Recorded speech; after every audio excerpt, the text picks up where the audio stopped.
This is something that the average person really has no idea about whatsoever. Not just the average person. Smart people on Wall Street have usually not the faintest clue about manufacturing and how difficult it is. Mm-hmm. They think that once you have come up with a prototype, well, that's the hard part, and everything else is trivial copying after that.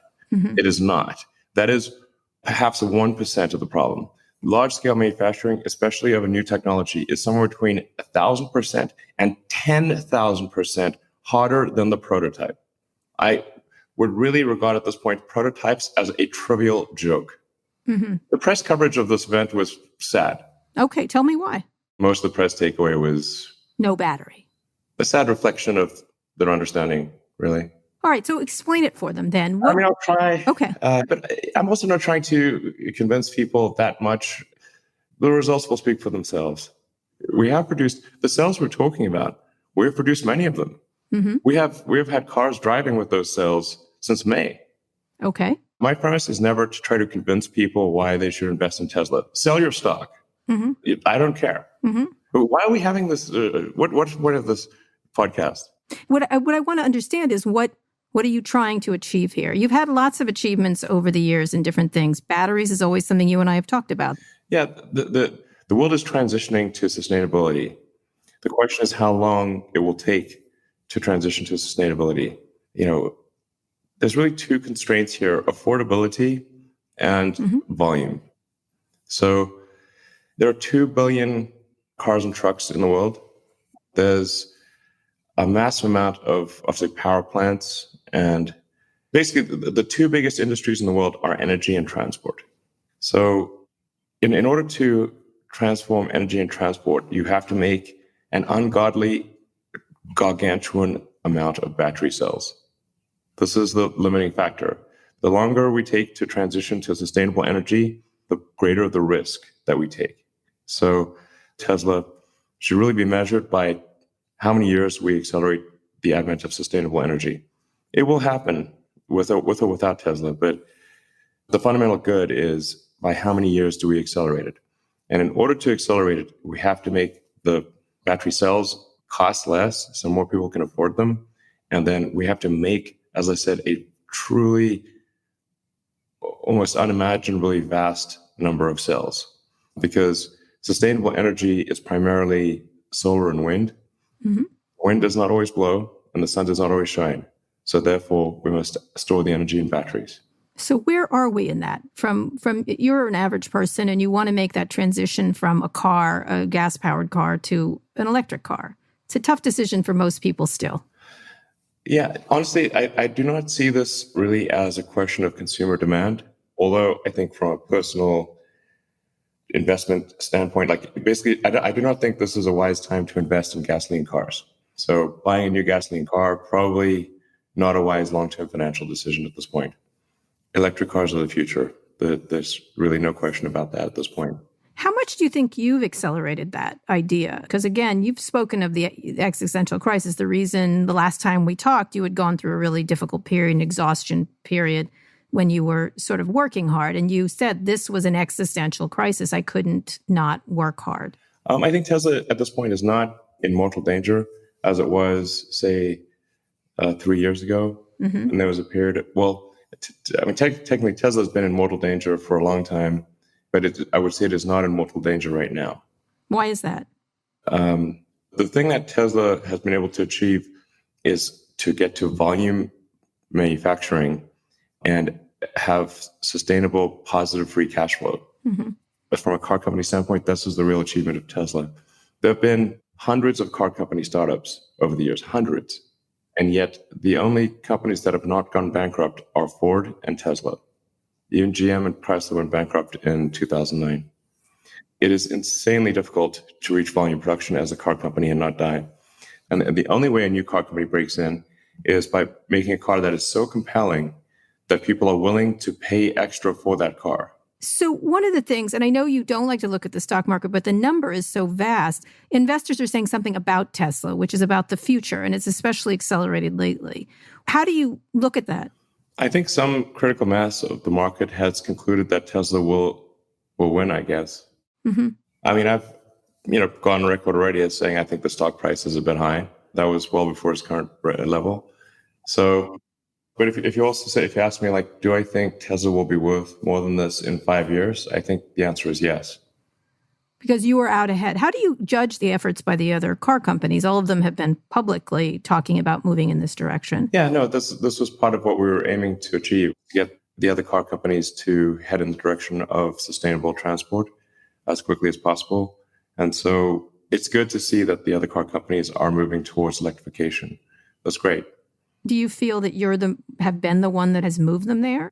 I mean, Tesla is definitely one that has moved them there. They have said this themselves. Mm-hmm. It's not my assessment. They personally said, they directly said this. Right. So you feel good because you used to not feel good about the car industry. And I think right now your focus would be on the gas industry, the oil industry, which has been something you've talked about for a long time. And Gavin Newsom just declared that he was going to have California banning the sale of new gas-powered cars. Yeah. Talk a little bit about that and why this shift. This is the first big state to do this in this country. It's been happening around the world. Sure. When you see that, what do you think?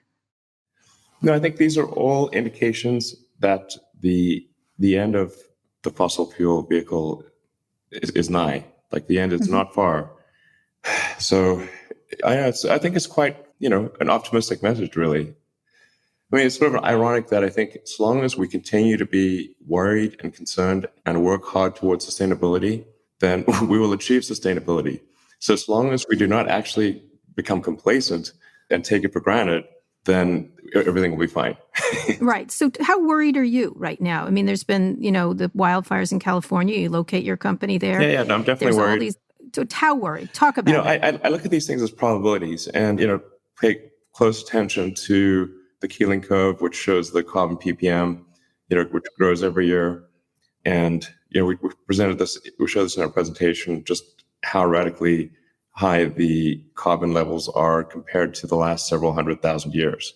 Mm-hmm. We weren't even around. I mean, obviously, not even close for the, called the past million years. But the growth in carbon ppm looks like a wall. Insane. Now, I do not think this is actually the end of the world, but I just think things get riskier. So you said it's not the end of the world, but what is it? Obviously, you've seen all these sort of apocalyptic-looking climate events. I mean, you can really think of civilization as almost like a thermometer, like where you've got like the red ball and then it as the temperature rises, the liquid expands and it goes up. And if you think about like how civilization has really developed, and we've put ourselves right on the edge of the water.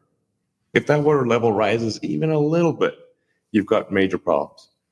I think we need to think in terms in terms that are not super binary. Like it's not like the future will definitely be good, the future will definitely be bad. It's right. This is just not the way it is. It's like the actions that we take change the probability that the future will be good. It's not, all or nothing. The sooner we transition to a sustainable energy future, the better for the world. And I think it would be hard to find a reasonable person who would disagree with that. Well, lots of people do. Well, okay, that are not in the oil and gas industry. Right. Yeah, I think there's like not a lot of people outside the oil and gas industry who would disagree with that, or who are otherwise supported by the oil and gas industry. And by the way, I mean, honestly, I feel a bit bad about hating on the oil and gas industry. If I can just honestly speak on their behalf for a second here. All right. I mean, for a lot of the people in the oil and gas industry, especially if they're on the older side, they kind of built their companies and did their work before it was clear that this was a serious issue. Mm-hmm. And now they feel probably kind of hard done by that, like people are making them out to be villains when they're for the longest time just working hard to support the economy and didn't really know that it was going to be all that bad, So you talking on behalf of the oil and gas industry is fascinating to me right now because you've been pretty tough. You've been pretty tough on climate deniers and things like that. Yeah, I should say that the thing that originally got me interested in electric cars way back in high school was actually not the environmental element to it, because I didn't really know about that at the time. Because I mean, that's like well over 30 years ago. But I was really into physics and I thought, well, we don't want to have civilization collapse if we run out of oil. And that's the only way of getting around. And we have to go back to horses. Then we won't be able to maintain civilization. We could have mass starvation. Civilization would collapse. Mm-hmm. So we've got to have electric cars. And so I thought about a lot about electric cars and how do we solve the energy density problem, so electric cars can go a long way. And that was what I was going to be studying at grad school in Stanford. Actually, was ultracapacitors for use as an energy storage mechanism in electric cars. And then I got kind of distracted by the internet, and then got back to cars. But it's like the thing that does kind of drive me crazy is that we know that we have to transition to sustainable transport in the long term, no matter what, because we'll run out of oil. So what the heck's the point of digging all the oil out of the ground, burning it, and then having to transition anyway? But in the meantime, you've run this crazy climate experiment, which could turn out to be extremely bad. And the evidence at this point is overwhelming that it will be bad. It's kind of like what happened with cigarettes. For the longest time, they were like, well, the science is unclear as to whether cigarettes are bad for your health. I'm like, nope, the science is definitely not unclear. So how do you change that? Do you change that? You talk to President Trump, you talk to others. I know you've tried on a number of things. What do you say?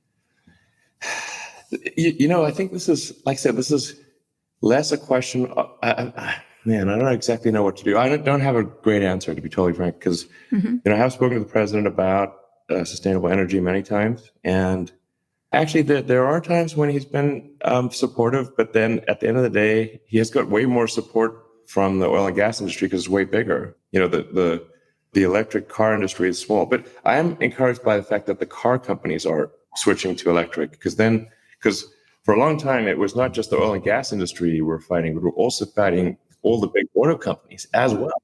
I mean, and they're like some of the biggest employers in the world. Right. Well, President Trump is impressed by stock. You have an impressive stock, and I think he's a big fan of yours. Do you continue to press on that issue?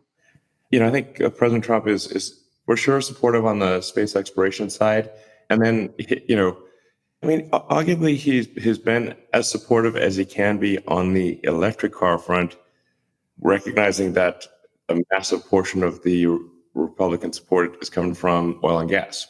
So I don't know if I'm not a politician, obviously, but if you're a politician and you want to win and you got a big chunk of support coming from oil and gas, then there's a limit to how far you're going to push that situation.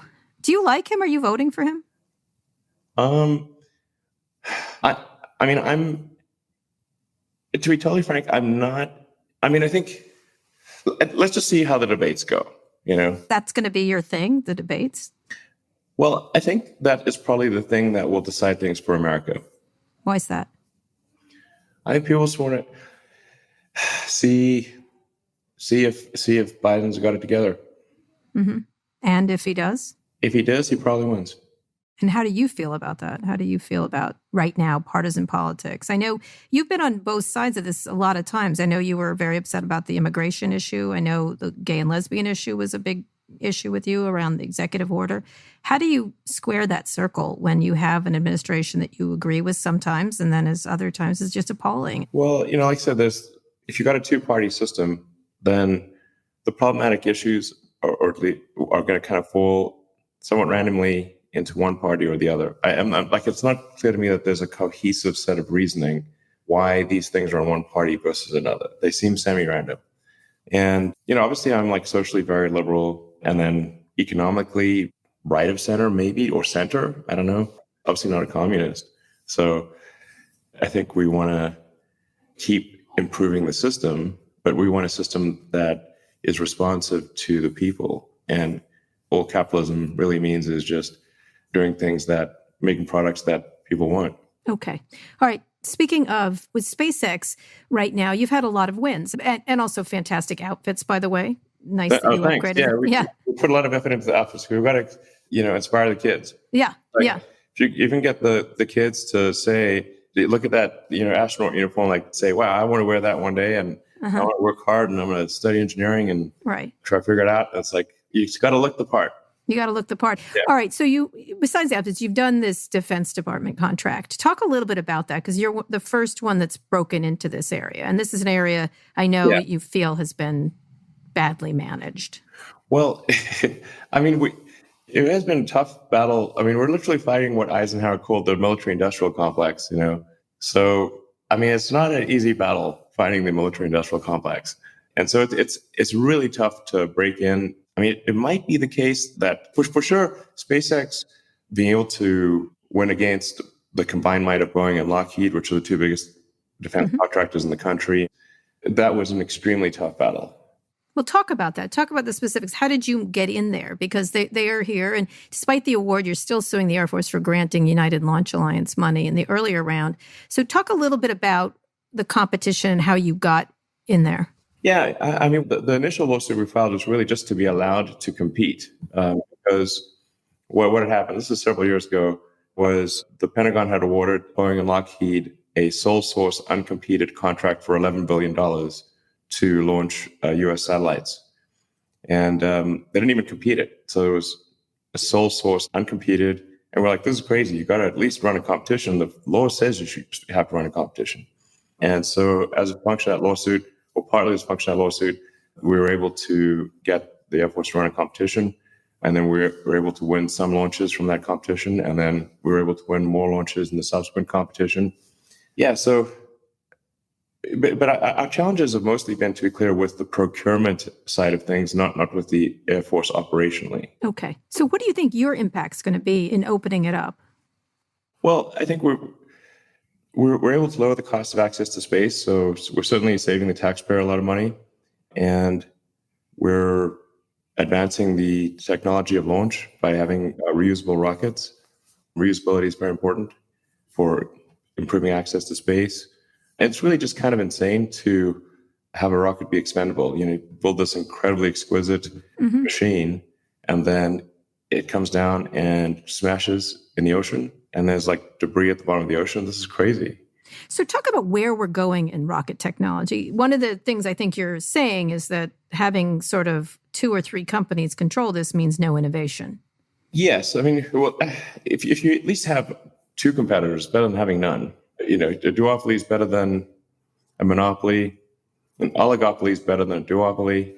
But ultimately, you want several companies or many companies competing to serve the greater good or serve the customer, essentially. Multiple companies competing to advance the future of spaceflight so we can ultimately become a multi-planet species and a spacefaring civilization. I think this is actually fundamentally important for ensuring the long-term survival of life as we know it, is to be a multi-planet species. Again, I'm not trying to be doom and gloom here, but the fossil record does show there have been many extinction events over the millennia.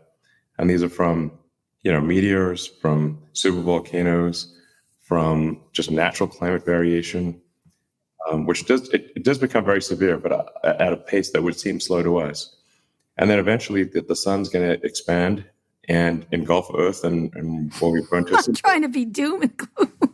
So the sun is going to explode is really your message. The sun is going to explode is how it's going down.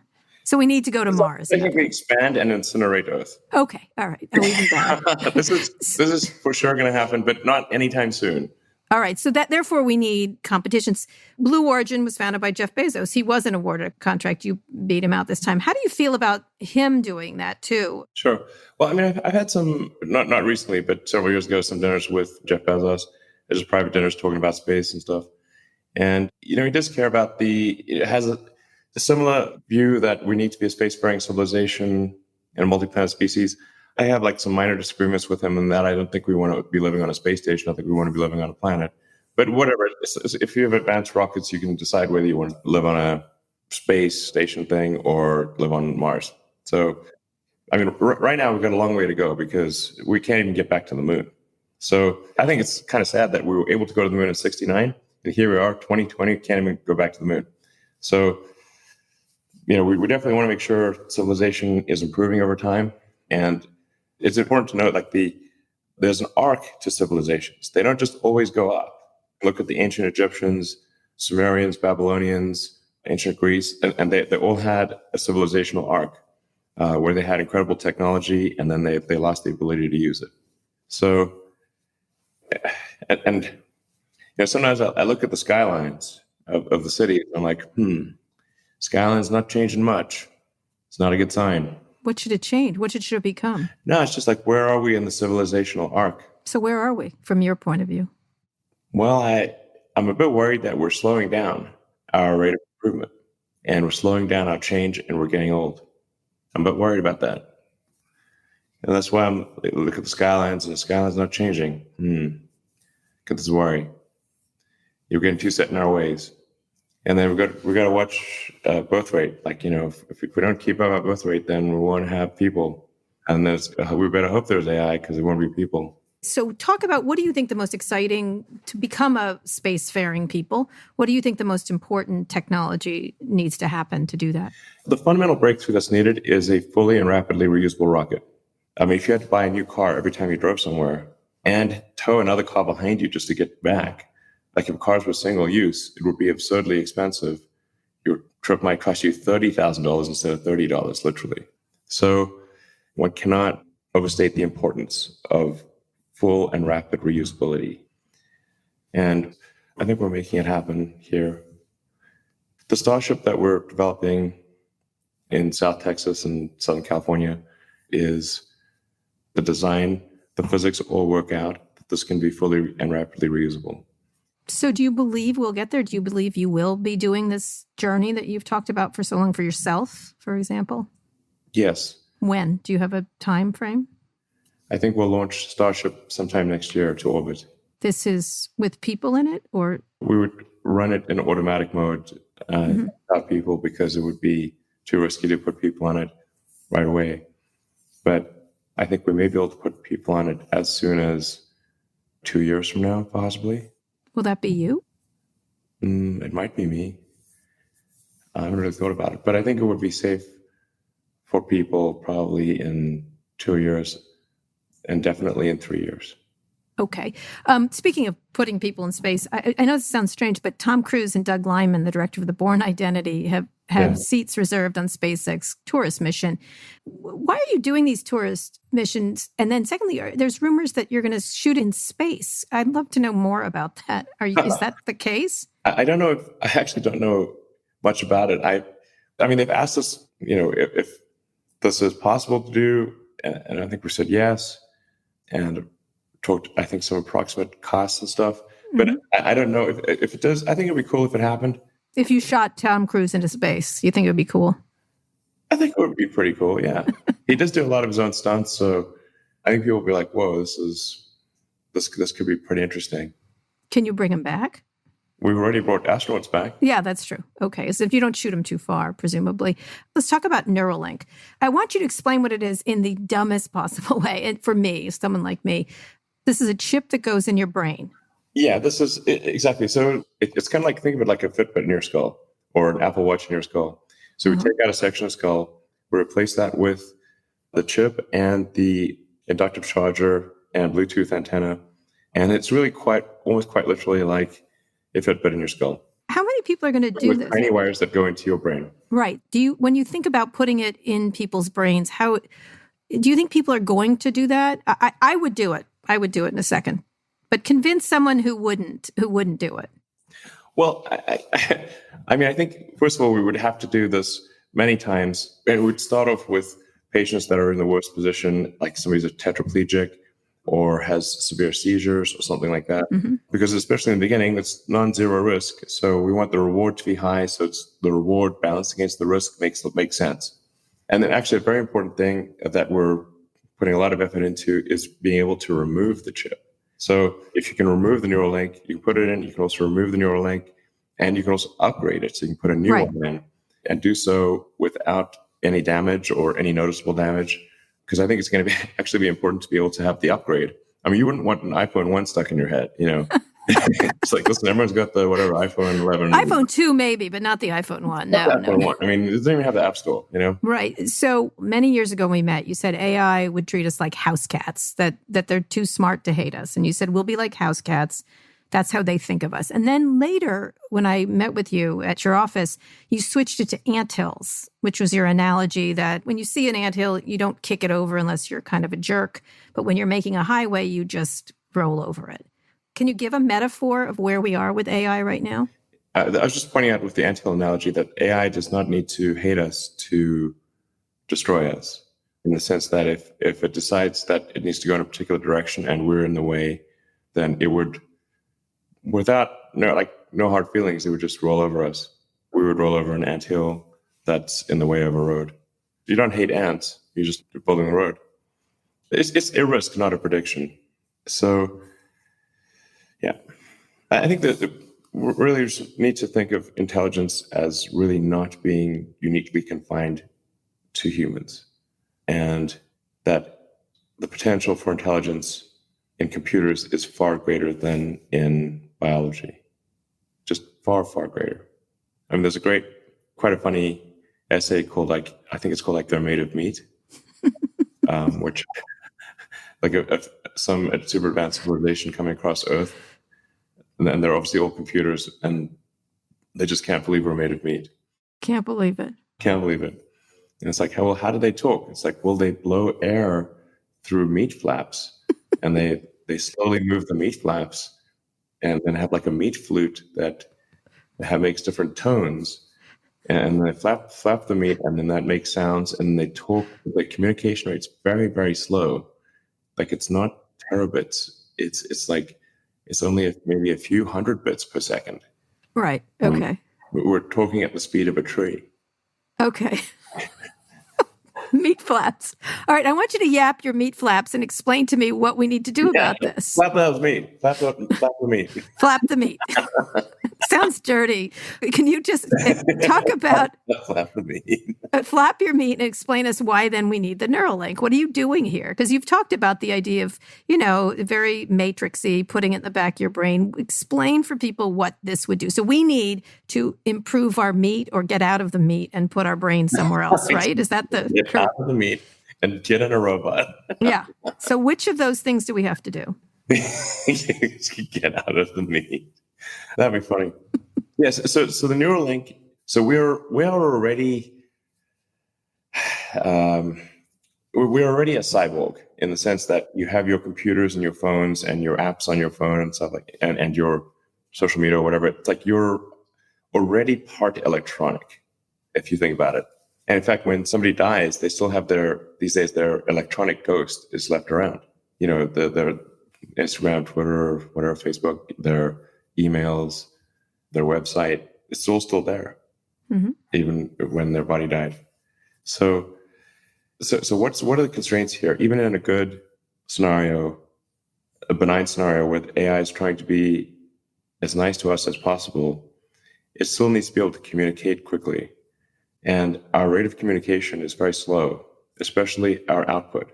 You think like you're trying to type things into your phone using your thumbs. At this point, we're not even using 10 fingers. Right. And the rate at which you're typing things is maybe optimistically, it's not, what is it? Several thumb taps per second, perhaps? Right. So we're a modem. We're a 300 baud modem or something. Pretty much. We're a 300 baud modem, very slowly outputting information into our phone and maybe a little bit faster into a computer if you're using 10 fingers. And it's just very hard to communicate.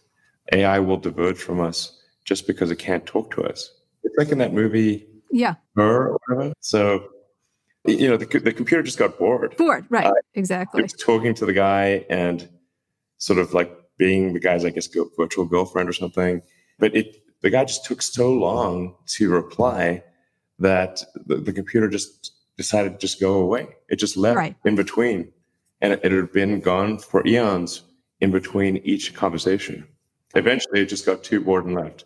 Right. So what do we do? What are you going to do with Neuralink? You're putting them in monkeys right now? What are you doing? What is, because I think they were dating. To improve the bandwidth of our communication.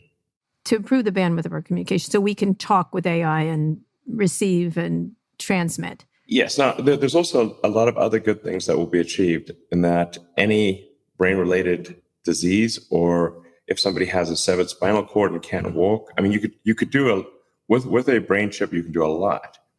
Like you can make people walk again. You could solve extreme depression or anxiety or schizophrenia or seizures. So you could give, a mother back her memory so she could remember who her kids are. Basically, if you live long enough, you're going to get dementia of some kind, and you'll want to have something to help you. Could it program in empathy or other things? Do you imagine that being part of this? Or, hey, you could technically program anything. So empathy is probably a good one. So where are we in doing this? So where we are right now is we're still at a very, very primitive stage Mm-hmm. where thus far we've had a lot of successful implants in pigs. Mm-hmm. And we've now have a pig that has had an implant that's working well, and it's been there for over 3 months. And we've now have implanted about a dozen pigs, and Mm-hmm. the sensors are working well. And pigs really, a large part of a pig brain is about its snout. So you can literally rub the pig on its snout, and we can detect exactly where you touch the snout. And so you would tell people you'd want to put it in there, one, to solve these physical infirmities, but what else? Because here's something that could be abused. No, I mean, this is for sure an ethics first situation.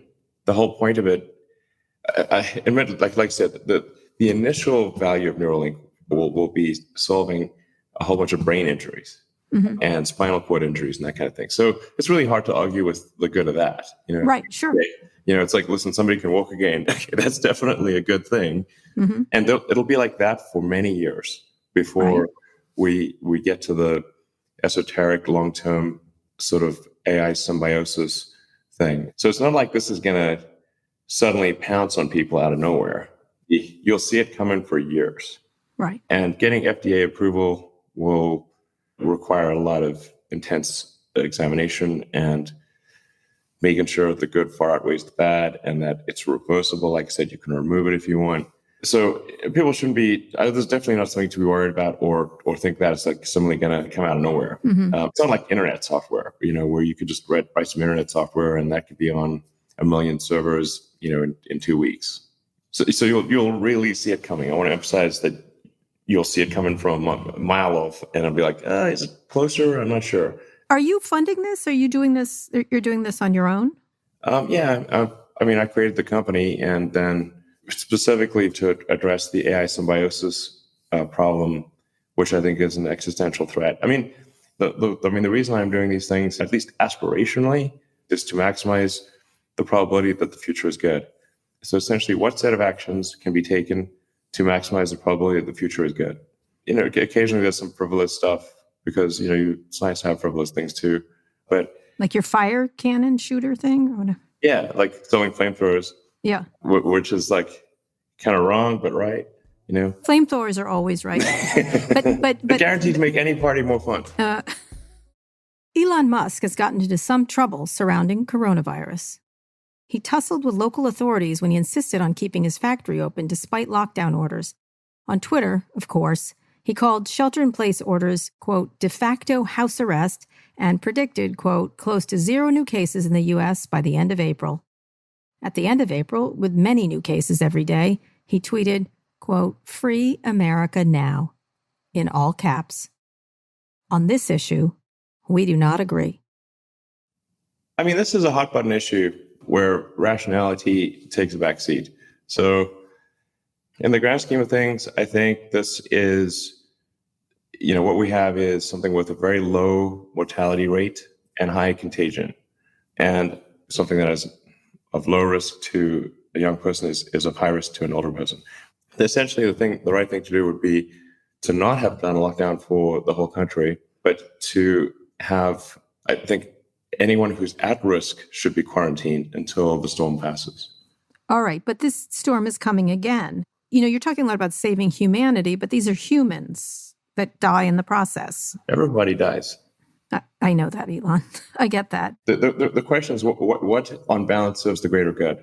And you feel lockdowns did not do that? No. This is a no-win situation. It has diminished my faith in humanity, this whole thing. Because?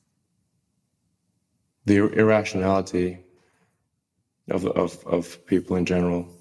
And so when you say it questions your faith in humanity, it's that people are irrational around it. Yes. And you wish they would not be. So when you see, will you get a vaccine? What do you do with your own family? You won't get a vaccine. Why is that? I'm not at risk for COVID, nor my kids. Mm-hmm. So you won't do that? No.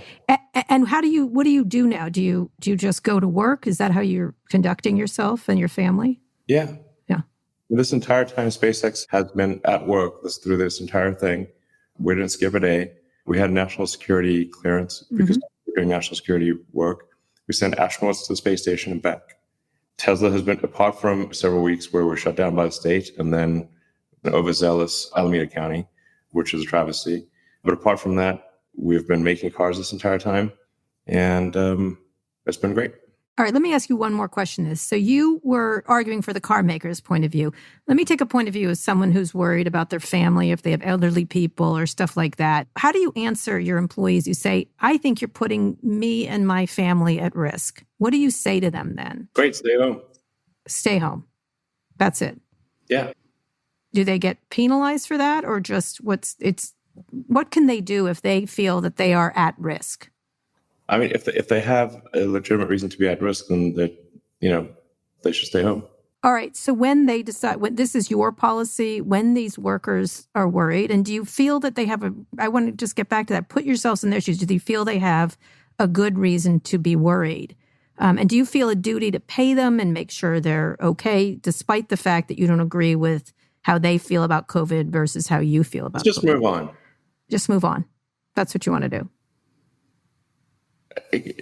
Cara, I do not want to get into a debate about COVID situation. Okay. All right. Okay. I want to finish up talking about... If you want to end the podcast now, we can do it. Okay. What do you say? No, we don't. I don't want to end it. I just want to understand where you've at. But I do. I feel like I understand where you are. So one of the things... And I should say, we've also spent quite a lot of time with the Harvard epidemiology team doing antibody studies. Tesla makes the vaccine machines for CureVac. Gates said something about me not knowing what I was doing. It's like, hey, knucklehead, we actually make the vaccine machines for CureVac, that company you invested in. Seems like you have a lot of passion around this topic, like that you feel this has been blown and that there are better ways to do it, which is what you do in your other parts of your life, correct? Whether it's Tesla or SpaceX, the rockets aren't being reused. The cars aren't electric. The way we address viruses is irrational. It's very irrational. I probably should allocate some time to this more. I mean, I have allocated some time to this, but only less than 1%. So maybe it should be more than 1%. You should stop complaining about how irrational people are and do something about it. That's what I say to you. Yeah, no, honestly, I'm just trying to figure out, honestly, I really am just trying to do the most amount of good with the time that I have on this earth. And, not always succeeding, but that's the goal. And then it's like, okay, man, I got to do this without my brain exploding, and going too crazy. So then it's like, okay, if I got to allocate brain time to this one thing, I got to take it from someone else. What's that going to be? And then I've tried just working myself to the bone, but you just can't keep doing that. No, that didn't work. What do you do to calm down? Well, I don't really get to... Well, not your brain exploding. What do you do to stop your brain from exploding? It's more like I just have too many thoughts in my head and then I can't go to sleep. And then it's not really so much a question of anxiety or fear or anything. It's just got too much stuff in my head. It's like having too many browser windows open or something. Like, okay, the computer is like running, is overloaded. And then you can't close the browser windows and you can't go to sleep. So that's challenging. And then endurance definitely does go a little bit down as time goes by. And hopefully wisdom gets a little better. I don't know, just trying to be as useful as possible. That's generally my advice to people, is try to be useful. It's very difficult to be useful to others. To do a genuinely useful thing to others, that's what we should all be trying to do. And it's very difficult. All right. Let's talk about your electronic ghosts, what you're leaving behind. You still tweet, and a lot of the last 3 months have been very funny, actually, which is interesting. No, thanks. You wrote, what can't we predict? Embrace tunnels. Have you hugged a tunnel today? Obviously, you're talking about the Boring Company, which we didn't get to talk about, but it's coming online in Las Vegas. Yeah. You just tweeted conceptual telepathy. Yeah, that's Neuralink. Yeah, that's Neuralink. So how are you looking at this medium now? Because sometimes, when Free America Now made everyone mad, some of these others are just whimsical and interesting. Made some people happy. It made some. You're right. It made some people happy. So how do you think about your electronic ghost when people hundreds of years, if we manage not to die of a virus or whatever? I don't know. Maybe I should think about that some more. I don't really think about my electronic ghost that much. So I'm trying to allocate my time according to what is likely to maximize the future, that it maximizes probably the future is happy at a civilizational level. How do you balance between delegating that and being personally involved then? how do you pick? What is what is the biggest risk profile? I don't want to delegate. I would love to delegate more. If people knew probably if investors at Tesla knew the full scope of all the things that I do at Tesla, they would be quite concerned. Mm-hmm. Not because I want to, but it's just, okay, I need to get this done, can't find anyone to do it, need to get it done, so I better do it. It's not from some desire to keep things close to my vest. I would love to delegate more if at all possible, but the practical reality of it is that I cannot delegate because I can't find people to delegate it to. Why not? Like, what do you do? Give me an example of one thing. Please recommend some people that I can delegate things to. That would be great. I will try, but I don't think I'm on that level. All right, last question. When you talk about all this, you're talking about doing more good than harm. You're talking about what's the right path to save humanity. Why do you want to save these meat beings? I just want it to last longer, at a root level, I think, I guess I kind of have I had sort of existential crisis when I was a kid. And I was like, what's this all about? There's no meaning to life. I read all the philosophers that I could get my hands on. And then ultimately I read Douglas Adams, and I think he had the best approach, which is that the universe is the answer. What's the question? And, I came to the conclusion that the more we can expand the scope and scale of consciousness, the better we're able to answer the questions or ask the questions to understand the nature of the universe. So therefore, we want to expand the scope and scale of consciousness. So it's better to ask the questions that reveal the nature of the universe.